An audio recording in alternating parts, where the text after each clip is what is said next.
Hello friends, welcome to my YouTube channel. আমি সুপর্ণা। কেমন আছো তোমরা সবাই? আমি তো খুবই ভালো আছি। বর্ষাকালে বাঙালির পছন্দের সেরা রেসিপি নরম তুলতুলে তালের বড়া কার না ভালো লাগে? আমার তো খুবই ভালো লাগে। তোমাদের কার কার তালের বড়া খেতে ভালো লাগে প্লিজ কমেন্ট করে জানিও। প্রথমে তালটিকে নিয়ে ভালো করে ধুয়ে নিয়ে তালটার ছালগুলো ছাড়িয়ে নিয়ে একটু জল দিয়ে অল্প হাতে ভালো করে একটু চটকে নিতে হবে। তার সাথে আমি অ্যাড করেছি 1 কাপ আতপ চালের গুঁড়ো, 1 থেকে 1.5 কাপ সুজি, 3 টেবিল চামচ ময়দা, 1 চা চামচ গোটা মৌরি দিতে পারো, স্বাদ মতো লবণ, চিনি অ্যাড করতে হবে। যে যেমন খেতে পছন্দ করো ঠিক সেরকমই অ্যাড করে মিশ্রণটিকে ভালো করে মাখিয়ে নিতে হবে।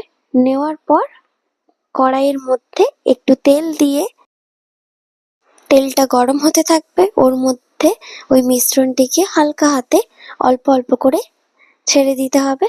তারপর ভাজা হয়ে গেলে ছাঁকনির সাহায্যে তুলে নিন।